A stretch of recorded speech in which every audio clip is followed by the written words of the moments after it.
Hello again, I am Jim Bob. Welcome back to American Outback. And you catch us here just filling up our cedar, ready to get some planting underway. I've got a little bit of work to do before we can start planting though. So first off, we're going to change the seed and we're going to go with soybean because we don't have any left. We've planted, we sold all of our soybean just recently. So we'll close the cover there. We're going to take this over to field 119. We also have some cultivating that needs to get done.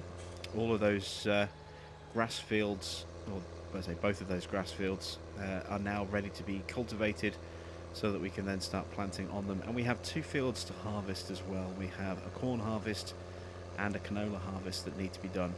They are in their final stage of harvestability, although we don't have withering on, so it's not really a major issue as to how quickly we get to those, but they do need to be done because obviously we need to cultivate and replant those fields as well. So let's get this dropped off at the bottom of the field. Our oops, I just clipped the telegraph pole there. Caused thousands of dollars of damage. Our quad track is at the top of the field with the horse cultivator ready and waiting. So this is just going to sit here for now until we've got a decent sort of bit of headway done on our fields. So if we look at the map, you can see fields 119 and fields 20 have nothing on them because they have grass on them and the grass filter's turned off. But they are fertilised twice. Once for free because of the grass, and then as it once it had finished growing, I also went over it with a weeder as well, just to give it a second stage. So we'll have very little work to do with these. Once we've planted them, we just need to fertilise them once, and they're done. Down here, these two fields that need to be harvested. This is our cornfield here, and this 45 here is our canola. These only have two stages of fertilisation, and we can't go to a third stage.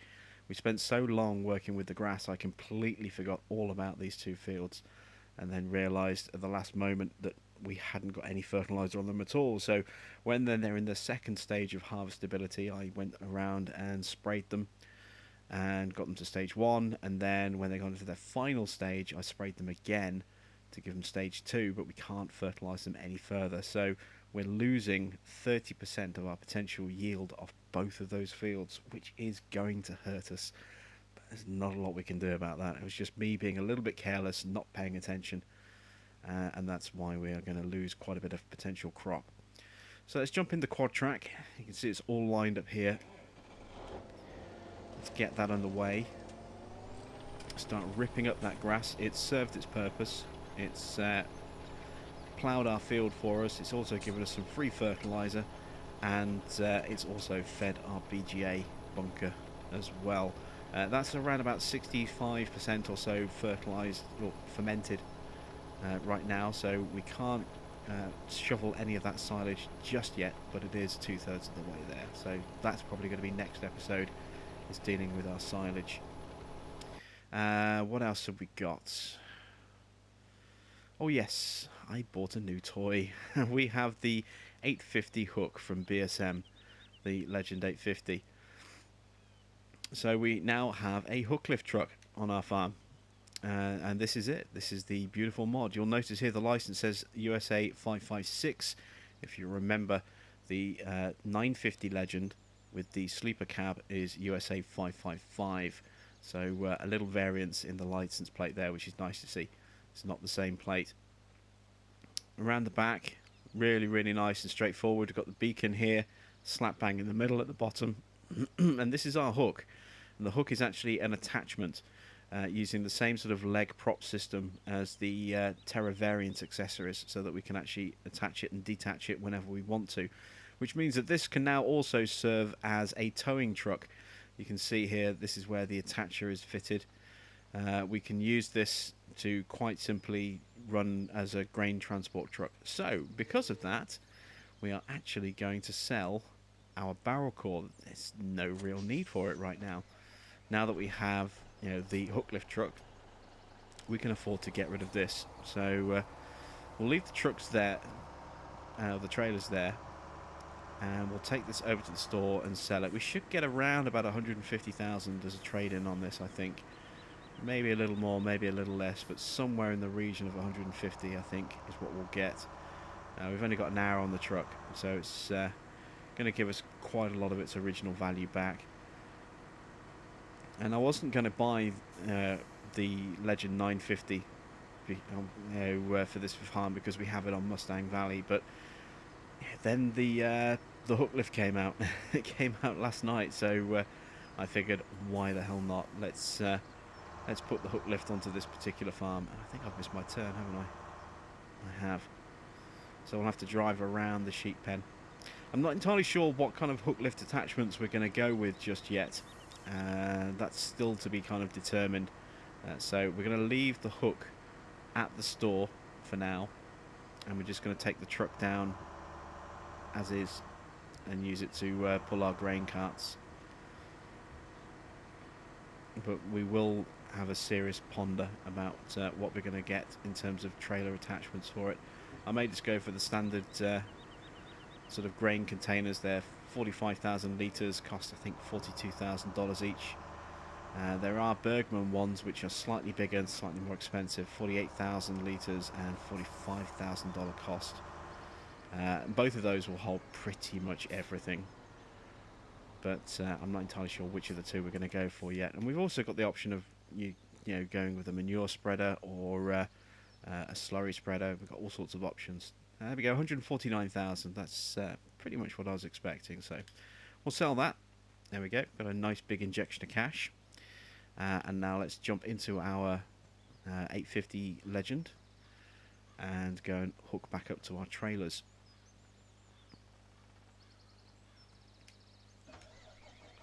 So the interior of the truck is pretty much the same as it was before, same as the 950 variant. Just going to give you a quick overview of this connected up. So you literally just drive underneath as you do with the Terra variant. Press X and the legs pop away and it folds up and attaches, and then just press X to detach it. It pops back up on its stalks, on its stilts, and we can just drive out and pull. So there we go. Very nice truck. We've already seen the 950 with the sleeper cab. This is the day cab version, the 850. You can see that working beacon at the rear there. It's flashing away. We do have indicators that work as well. 1, 2, 3 stages of lights.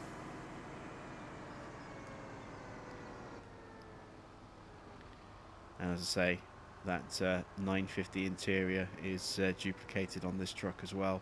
Oops, didn't see that coming. Should have paid a bit more attention. It does handle very, very well.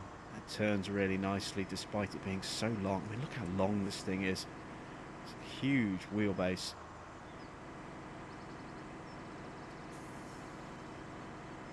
But it is nice and nippy, 62 miles an hour, and powerful as well. And there we go. See it just sliding a little bit there.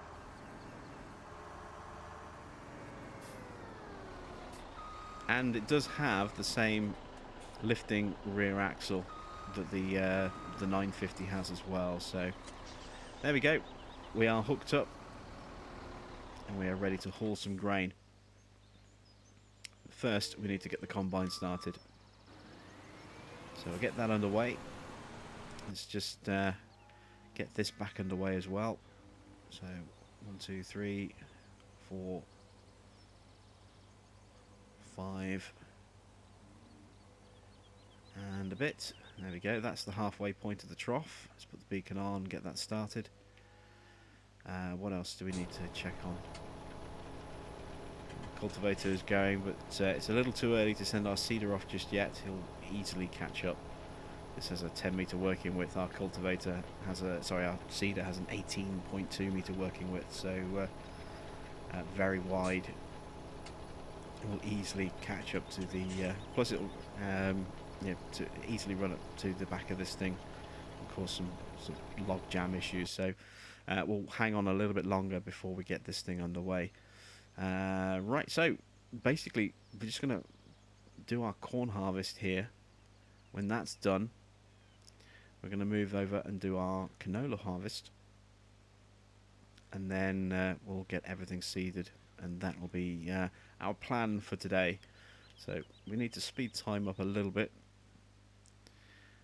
There we go. And I'm also going to close that help window off. Right, so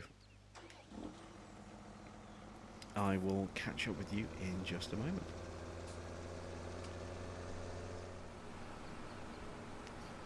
So we have a little West Coast news for you. Unfortunately, that mod has failed testing again. It is a shame. It is being worked on, and it will be resubmitted. It will definitely come to console, but it's going to take some time. So we just have to be patient and wait for the bug that's causing it to fail testing to be fixed, and then wait for it to go through testing again, and hopefully it'll pass at the third time of asking. Bill has asked for everyone to please stop messaging him with update requests as to when the map is going to be out. Quite simply, he doesn't know, nobody knows. Please don't ask. It's going to take however long it takes him to test, then he's got to resubmit it, and then it's up to Giants as to when they get around to testing it, and then how long it takes them to test it. Asking the question when's it going to be released is how long's a piece of string. It could be anything. It could be days, it could be weeks. I'm hoping it won't be weeks. I'm hoping we're only going to have to wait days, but all we can do is sit and wait patiently for it. So if you are one of the many people that have been flooding Bill's inbox recently with messages asking for an update on the release of the map, please don't bug him. Just let him get on with fixing it, and and then just wait for Giants to test it. It'll be released when it's fixed and ready. That's all we can say. That's all we can hope for, is that Giants get onto it pretty quick once it's been resubmitted. It will come, it's just going to take a little while, and we don't know when it's actually going to be released. When a mod is submitted, it's completely out of the modder's hands as to when it's going to be released. I mean, usually they have a rough idea. If they know it's kind of fixed, or it's come back from a bug error and there's just one issue that needs to be resolved, they're pretty confident that once that is resolved and resubmitted, that it'll pass pretty much straight away when it's tested. But beyond that, even when a modder like Black Sheep gives us a release window, it's never a cast iron guarantee that we are going to get it on that day. We've seen in the past Black Sheep have said, okay, this mod will be released today, later today, and then it didn't. It got released, a couple of days after that. I think it was a Friday they said it would be released, and it didn't get released until like the following Tuesday or something. So sometimes there are delays in testing and actually getting to a mod. Sometimes there's an error that means it will fail and it has to be fixed and resubmitted really quickly. Even with a release window given to us, there's never a guarantee that that's when a mod is going to come out. Testing is there for a reason, and it takes as long as it takes. I'm constantly asked by all sorts of people, do you know when this mod's coming out? And the short answer is no. I don't work for Giants. I'm not in the part of their testing team. I can't say that this mod is definitely going to be released on a certain day, because like I said, I mean, even on the assumption that it passes, it still takes time to test a mod. There's a queue of mods that need to be tested, and every mod that gets submitted has its own place in that queue. So you just have to kind of wait and be patient for a mod to go through its testing process, and then when it's been tested, then we can look at saying, hopefully it's going to be out this day, but we never know. So all I ask of people that are constantly asking for release dates on mods is you know, just be patient. You know, they'll be out when they're out. You know, that's all we can hope for, is that, you know, they'll go through testing, they'll pass first time, and then they'll be out. You know, in some occasions, it'll fail, it'll get resubmitted.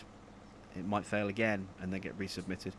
There's quite a lot of mods that have done that. You know, and we've never really known about it in the past. It's only recently that, since we've kind of known of the existence of the mod testing thread, that we've actually been able to see kind of the testing process a little bit. You know, before we had no insight as to that whatsoever. Now we can actually see when a mod goes into testing, thanks to the daily updates from Lissitan, the Giants community manager. Once a day, he'll update the testing thread to say what mods are currently in testing for which format, you know, either console or PC, Mac. And then the next day, the list will be updated, and some mods might still be on there. Some mods might disappear, and of the mods that disappear, some might get released, some might not. You know, it just means that, you know, that is the testing process. You know, a mod goes into testing and then it comes out of testing, and from there it'll either fail the testing process, be submitted back, or sent back to the modder for work to be carried out on it, and then resubmitted for another round of testing, or it'll pass and it'll go into a scheduled release. And sometimes mods are deliberately held back. So like the West Coast PC version, I think, has passed, and that was originally going to be held back so that it could be released at the same time as the console version. But given that the console version failed again, and could take a little while to fix, it's, you know, we're going to see the PC version come out first, and we're probably looking at least, I would say, another week at this rate until the West Coast comes out on console. So yeah, like I say, a mod will take as long as it takes to be tested. Once it goes through to Giants, it's completely out of the modder's hands as to when it's going to be released, unless a kind of a pre-agreed release schedule has been kind of stuck to, like, can you, if it passes, can you please release it on this date, kind of thing. And all we can do is just sit and wait. So I would ask of anyone out there who's you know, messaging Bill or any other modder, you know, when's this going to be released, to please stop and just let them get on with the work they need to get on with. And then, you know, once it goes into the testing thread, you can see its progress in testing as to whether it's in there or not. And then just be patient. It will come out. It'll just come out whenever it comes out. So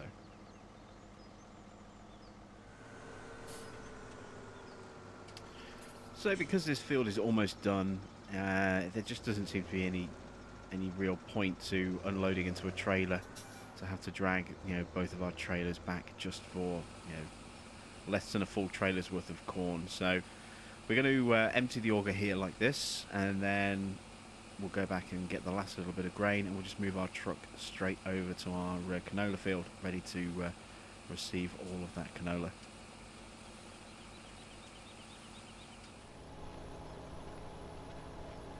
We're riding in with our quad track here, and you can see he's almost he's about 2/3 of the way through the field. It's a little over half, so it's, I think now's a good opportunity for us to actually get our seeding process underway.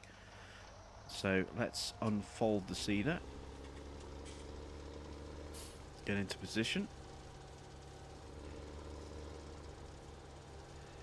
and we'll get our seeding process up and running. There we go. One thing I am going to do, because we're going to be seeding and harvesting and cultivating and all sorts of other stuff at the same time, is I'm actually going to turn plant growth off completely, so that our crop will all grow at a nice uniform rate once we turn it back on again. So this way we can plant now, and we don't have to worry about this being, you know, a stage ahead of the rest of the fields when we get around to those. You know, by the time we get around to planting on our canola field, this could already be on potentially stage 2. So yeah, we'll have plant growth turned off until all 4 of our fields have been planted, and then we'll turn it back on again. The only thing I'm worried about is this may potentially stop our fermenting process. Let's just see where we're at the moment with fermenting. Let's go to the BGA. we go. And we are at, let's see, I need the help window back on for this, don't I? We're at 80% right now, so we'll check in on this a little bit later and see if this is still going up or whether it's stopped. And then at least we'll know if fermenting is tied into crop growth. So as the corn harvest done then, our auger wagon is currently unloading the last little bit of corn into our silo. So while that's going on, we're going to move our combine over to field 45.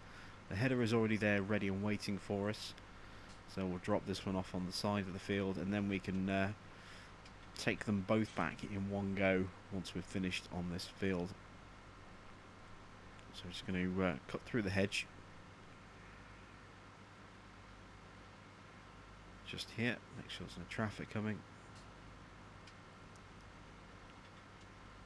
There we go, there's our truck all parked up, ready and waiting. And there's our header just in front of us, as you can see. Just make sure I'm not getting too close to the crop there. Don't want to lose any of that through crop destruction. We've already lost 30% of the yield through bad planning and not paying attention. So we'll drop that one header just there, look. And now we'll hook up to our draper.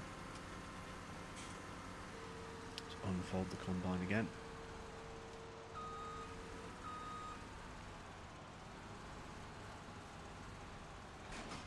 There we go, and fold the header up. And now we can get our canola harvest underway.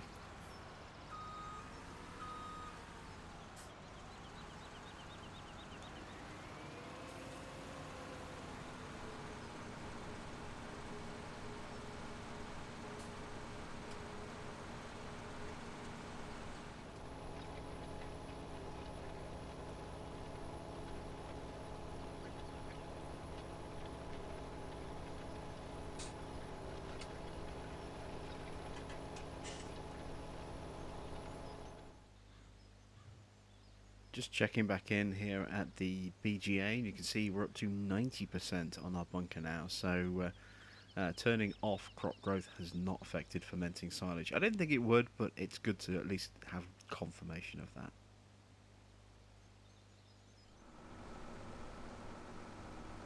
Our first unload of our canola is underway.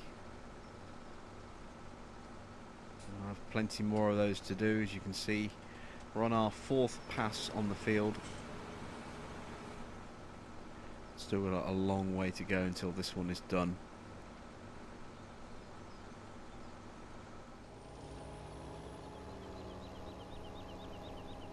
So with the first field cultivated and nearly completed on seeding, it's time to make a start on this one.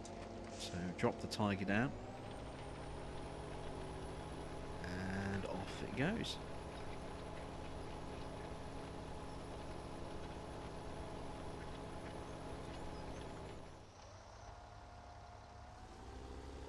Now we have finished seeding away here on field 119, so time to make the wide turn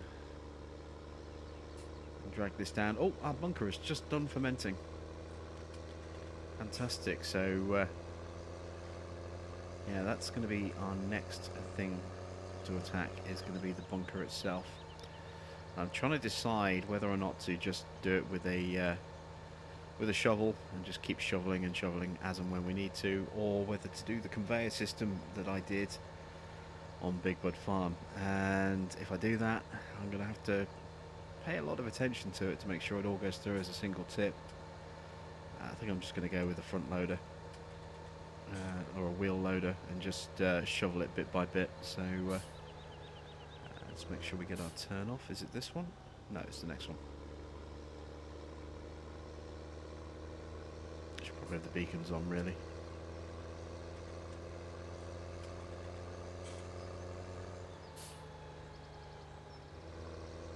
Make our turn.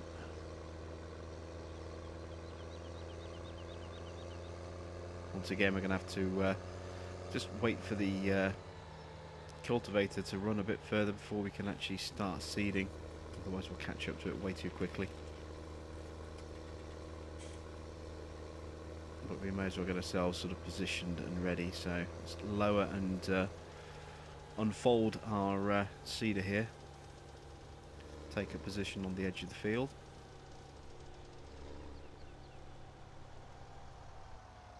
There we go. Now we just need to wait a little while. Just looking at our silage price, it's still on the way up, 536 and climbing. We don't have quite enough money to buy a JCB wheel loader outright. We're a little bit short on that. We could buy a Liebherr, but I'm going to pass on buying one, and I'm probably just going to lease one, just for the unloading job, because we're not probably going to do any more silage once we've done this. So I think if we just lease one for a job, see how much would it cost us to lease a Liebherr? It costs us 12 grand. I think that's probably a worthwhile thing to do. Just pay 12 grand, lease it, and then return it once we've shoveled all of our silage. That might be the way to go. So I think we'll do that. We'll wait till the price, kind of stabilizes and settles, and then once we get a really good price for our silage, then we'll just shovel it all bit by bit. We'll have to do it in stages because obviously the price is going to drop.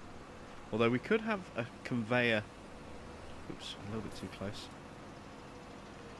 We could have a conveyor and just tip onto the conveyor. That might be the way to go. Unload a shovel onto the front of the conveyor and then just keep shoveling into the conveyor itself.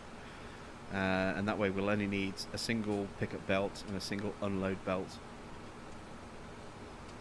Yeah, I think we'll go with that method.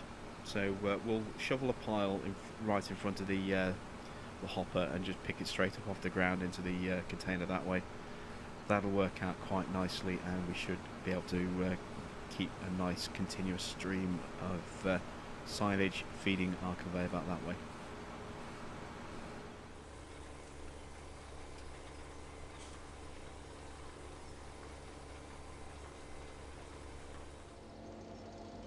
Well, another field is finished with its cultivating. We are going to go and start cultivating field 6, but before we do that, we need to unload our combine. You can see if we just cycle through there, I have gone ahead and leased the wheel loader in preparation. I've also leased the belts and obviously a bucket for the wheel loader as well. I'm going to get kind of those all lined up and in position, and then we'll go ahead and get that started, as I say, when the price becomes good. I'm hoping that with the money we get, we'll actually be able to make some good field purchases. I'm looking at either field 18 or hopefully field 8 or field 7, one of those two. Probably field 8, and then work our way down to field 7. So I'm going to have to do some more contract work as well to help bring the prices of those down a bit, earn a bit of extra cash in the process. But if we can push $1 million, then we can buy at least one of those fields. Maybe if we're really lucky with contracting and reducing their price and obviously gaining a bit of extra cash as well, we'll be able to get both of them. We'll just have to see how that shakes out.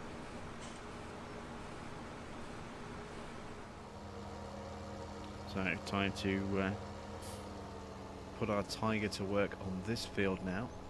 So he's lowered, he's in position, and I think our seeder's just finished on field 20. Yes, he has. So let's get that folded up. We've got enough, I think, to still do field 6.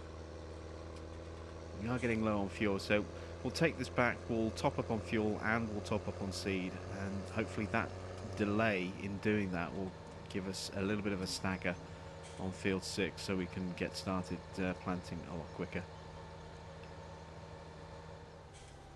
I think we've got enough of a head start there, so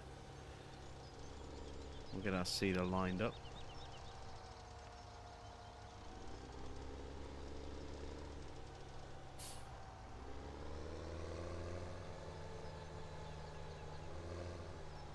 go. Get that underway.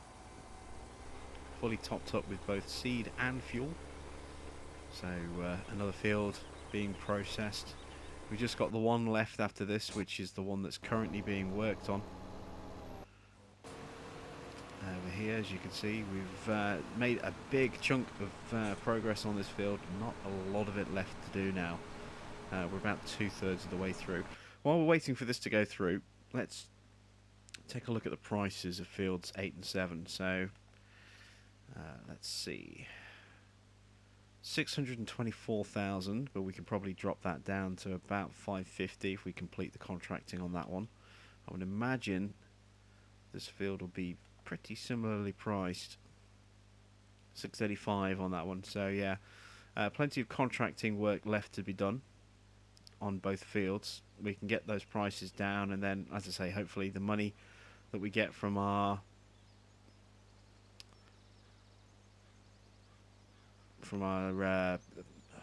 silage will at least buy one of those two fields. Hopefully we'll have enough for both, but as I say, at the very least we'll be able to buy one of them. So we'll get a nice big expansion for the last month or two of American Outback, and finally get our hands on those really long fields, combine them together and make another massive super field.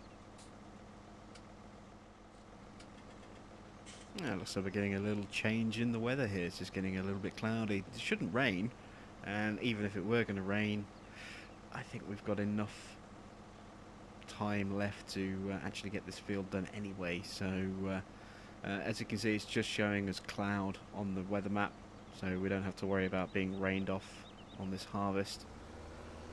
But it's definitely getting a little bit darker, as you can tell.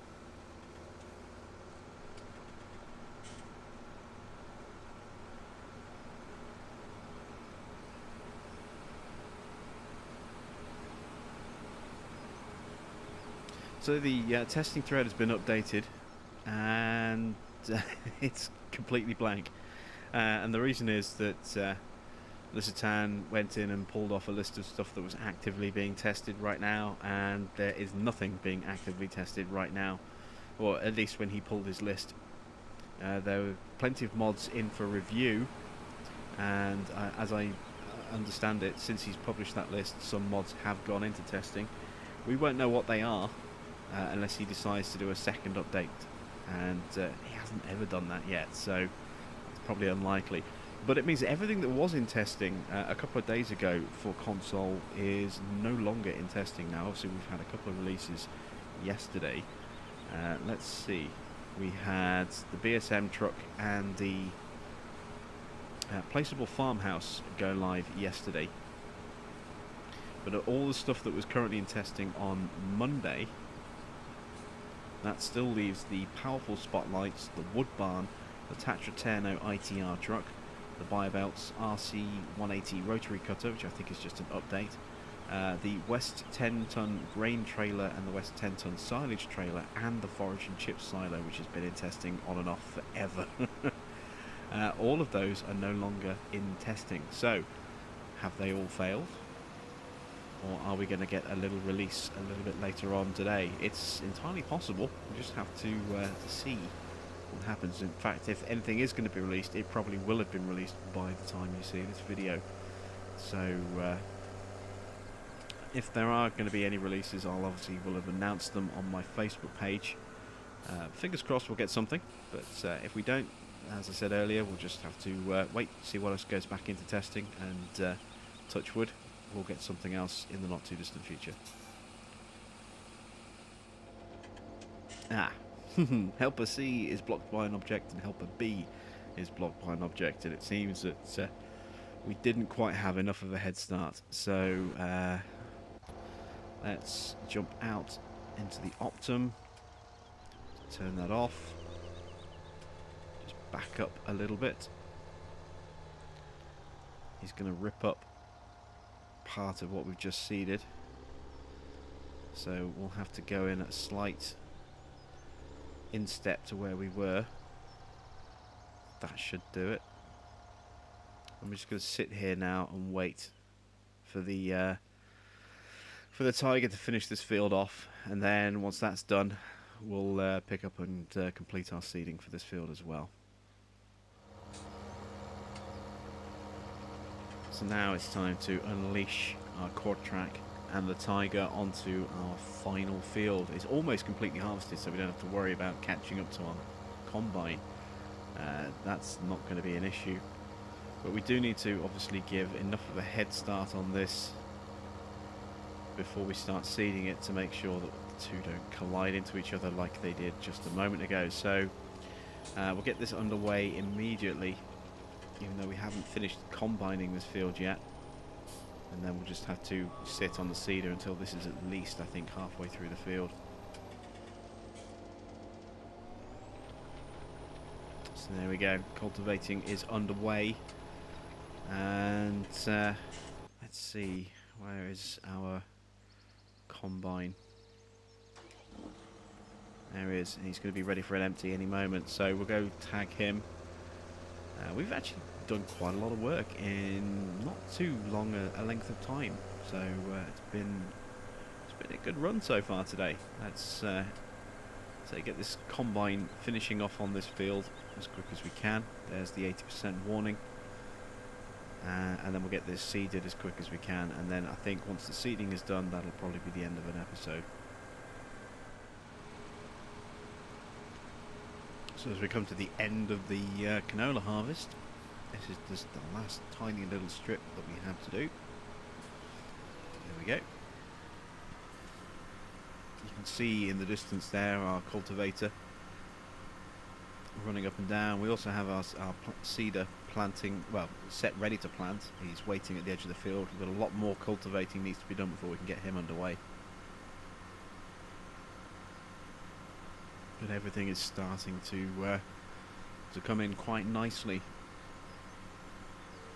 I just need to get this combine unloaded now, and then we can get that folded up. Swap the headers over, put this at the back, put the corn header at the front, and take those back as a sort of a nice convoy back to our farm. I'm just going to swing around here.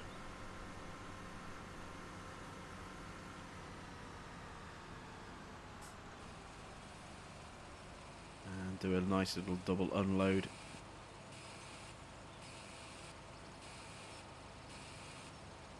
I do like that you can see the auger moving, the grain coming up the pipe.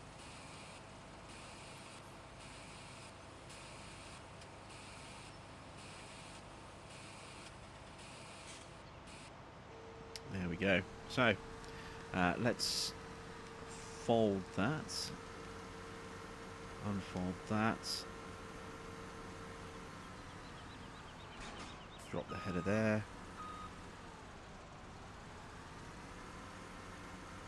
Get connected.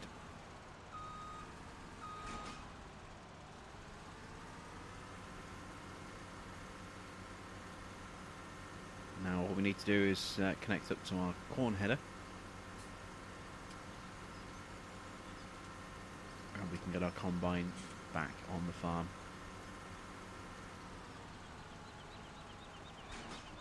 There we go. So let's make our way back.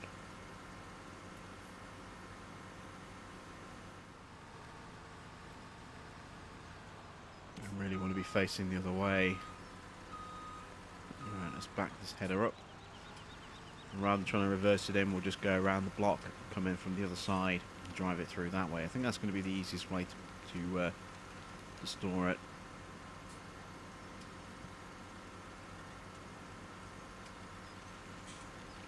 Although our seeder does normally sit there, doesn't it? Well, we got two spots. We'll put the seeder next to that. So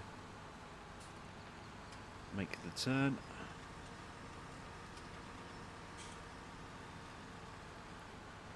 Pull on through. And detach. There we go. Now we can just drive in here.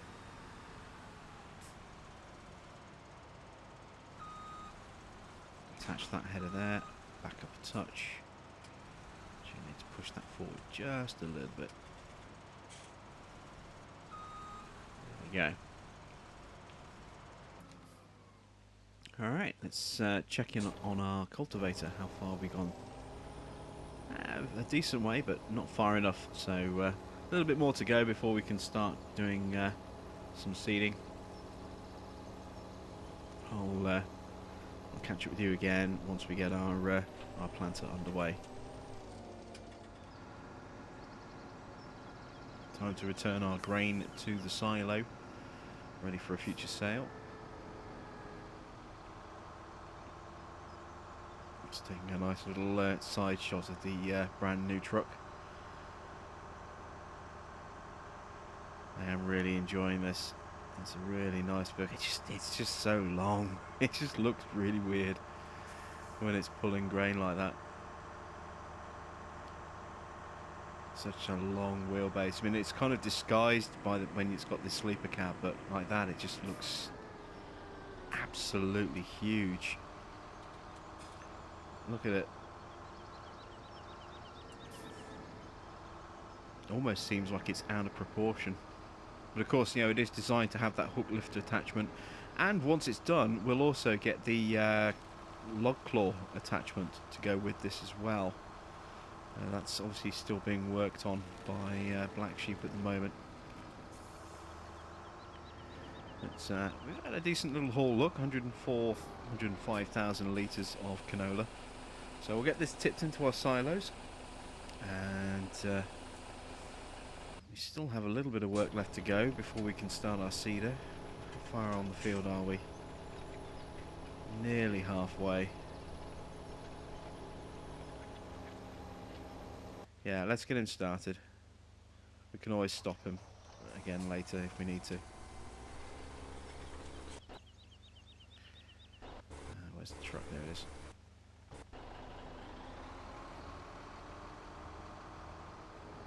And in with the second load.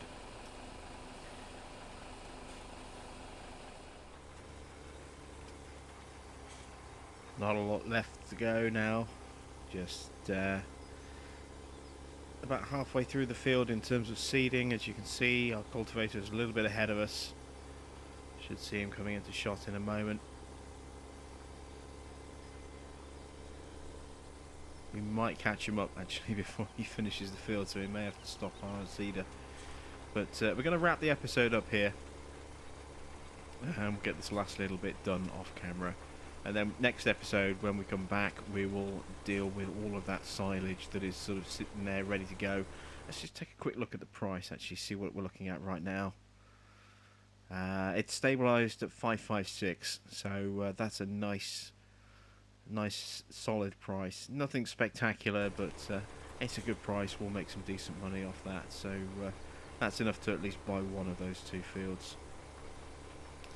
So that's the end of today's episode of American Outback, now on its new time slot of Tuesdays.